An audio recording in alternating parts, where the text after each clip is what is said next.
त्यांनी छत्रपती शिवरायांच्या कार्यापासून, त्यांच्या चरित्रापासून आपल्या गावाला, आपल्या तालुक्याला, आपल्या समाजाला आणि सर्व आपल्या जाती धर्मातील लोकांना एक प्रेरणा मिळावी ह्यासाठी आपण उभा केलाय. याचा बारीक विचार आपण सर्व लोकांनी करायला पाहिजे. छत्रपती शिवरायांचे उत्तम प्रशासन, सर्व जाती धर्मातील लोक त्यांच्यासोबत आहेत. त्यांची लढाई ही कुठल्या जाती धर्माच्या विरोधात नाही, त्यांची लढाई ही अन्यायाच्या विरोधात आहे. छत्रपती शिवरायांच्या फौजामध्ये जी मोरळे होते ती बऱ्यापैकी पैलवान होते, लक्षात ठेवलं पाहिजे. आणि आज तोच पैलवानचा वारसा जो मावळ्यांनी चालवला, तडसर गावाने अनेक वर्ष चालवला आणि सांगली जिल्ह्याचं या ठिकाणी नाव महाराष्ट्राच्या आणि हिंदुस्थानाच्या पैलवानच्या क्षेत्रात उंचावण्याचं काम केलं. वेळ बराच झालेला आहे आणि मगाचपासून आपल्या सर्वांना मनात जागरूक होती. एवढा भव्य सोहळा तटसरकारांनी आज इथं आयोजित केलेला आहे आणि गेल्या वर्षांपासून त्या छत्रपती शिवरायांच्या पुतळ्याचं लोकार्पण सोहळा किंवा त्याची उभारणी, त्याच्यासाठी तटसरकारांनी अहोरात्र कष्ट घेतले. खूप या ठिकाणी कागदोपत्र त्यांनी त्याचा पाठपुरावा केला. लोकांच्या घरादारापर्यंत पोहोचत केवळ तडसर गावातलीच नव्हे तर तडसरच्या मातीत जन्मलेली, परंतु आज तडसर सोडून काही कारणामुळे ही बाहेर गावी असते अशापर्यंत सुद्धा पोहोचून त्यांच्याकडून या ठिकाणी पुतळ्यासाठी ज्यांनी देणगी द्यावी, मिळावी त्याच्यासाठी ज्यांनी कष्ट घेतले, अशा सर्वांसाठी आणि तुम्हा आम्हाला सर्वांसाठी आजचा हा दिवस अत्यंत भावनिक आहे आणि तुमच्या आमच्या सर्वांच्या जीवनातला एक अत्यंत महत्वाचा दिवस. आज शिवजयंती संपूर्ण महाराष्ट्रातच नव्हे, हिंदुस्थानात नव्हे तर संपूर्ण जगभरात छत्रपती शिवरायांची ही जयंती आज मोठ्या आनंदाने उत्साहाने साजरी केली जाते. परंपरेनुसार काही ठिकाणी आपण तिथीनुसार, काही लोक तारखेनुसार ही जयंतीचा सोहळा साजरे करतात.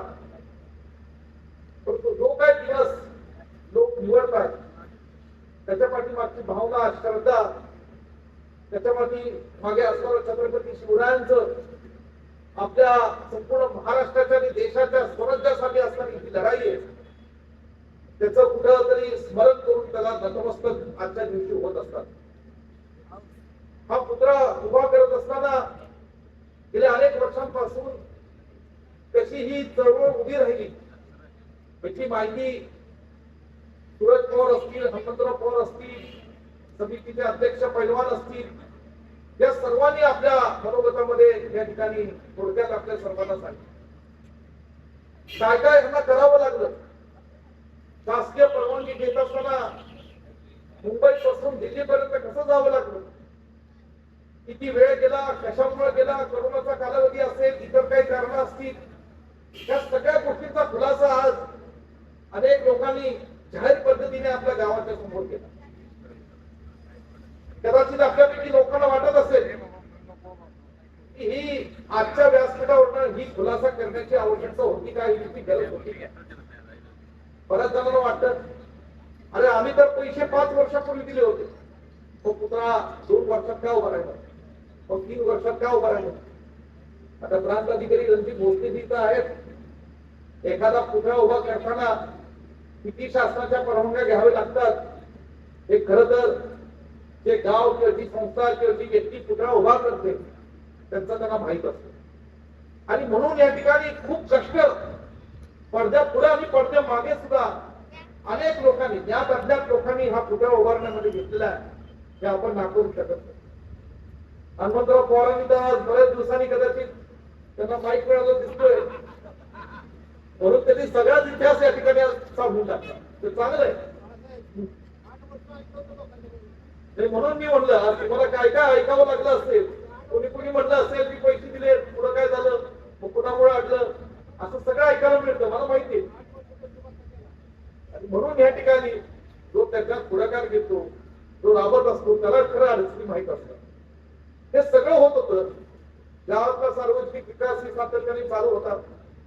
आज खरं छत्रपती शिवरायांचा पुतळा आपली श्रद्धा आहे का भावना आहे, त्याच्यासाठी आपण उभा केलाय. कारण खऱ्या अर्थाने छत्रपती शिवरायांच्या कार्यापासून, त्यांच्या चरित्रापासून आपल्या गावाला, आपल्या तालुक्याला, आपल्या समाजाला आणि सर्व आपल्या जाती धर्मातील लोकांना एक प्रेरणा मिळावी ह्यासाठी आपण उभा केलाय. याचा बारीक विचार आपण सर्व लोकांनी करायला पाहिजे. आपल्या शालेय जीवनामध्ये इतिहासात आपण सर्वांनी छत्रपती शिवरायांचा इतिहास वाचला.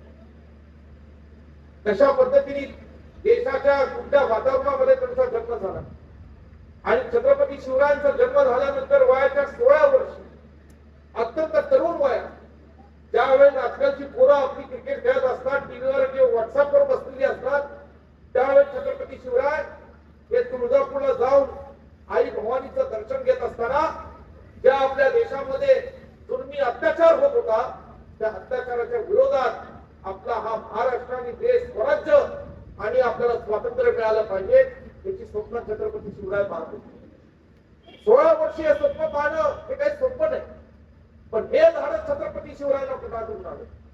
हे झाड छत्रपती शिवरायांना आलं ज्या मातेच्या पोटी छत्रपती शिवराय जन्माला आले त्या माता जिजाऊंनी हे धाडस त्यांना दिलं आणि छत्रपती शिवरायांनी हे हिंदवी स्वराज्याचं स्वप्न साकार करण्याकरता पुढे पावलं टाकली.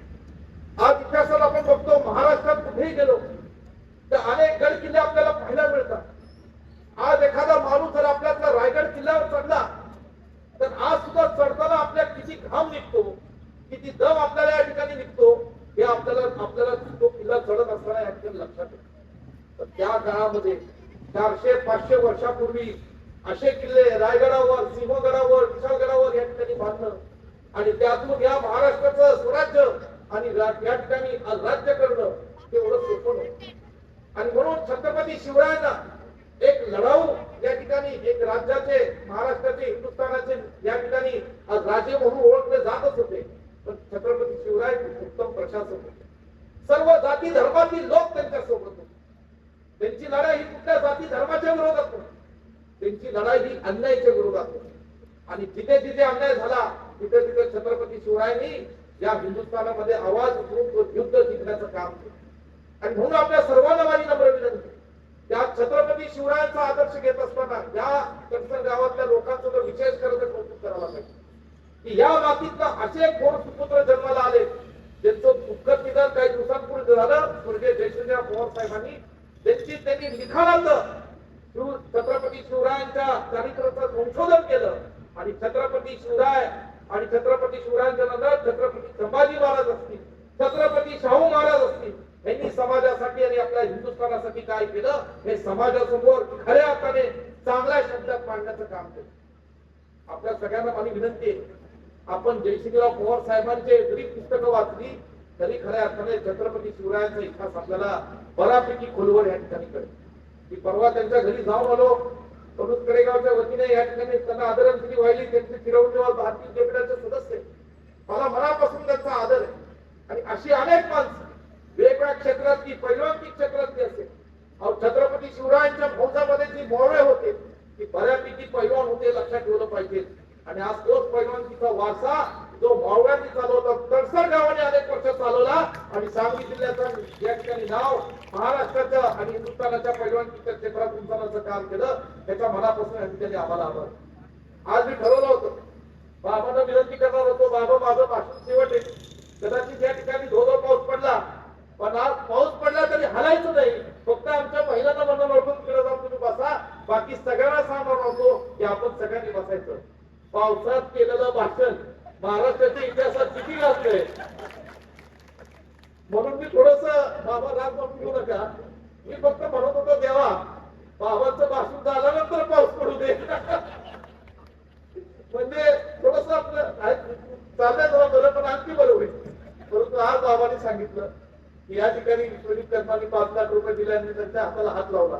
बाबा असाच माझ्या हाताला हात तुमचा कायमचा राहू दे अशी छत्रपती शिवरायांच्या चरणी मी प्रार्थना करतो. बाकी माझा काही प्रश्न नाही.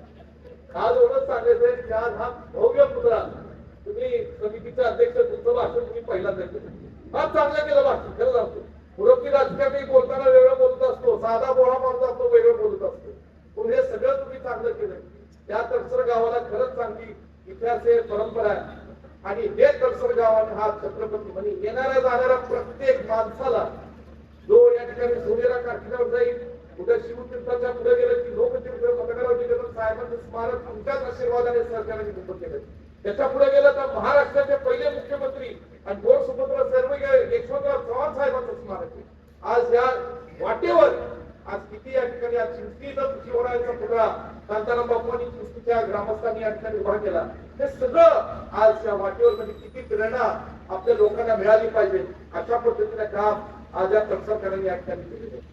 म्हणून मी आपल्या सर्वांना विनंती करतो, छत्रपती शिवरायांच्या आयुष्यात खूप काहीतरी केलेलं आहे, प्रचंड मोठं.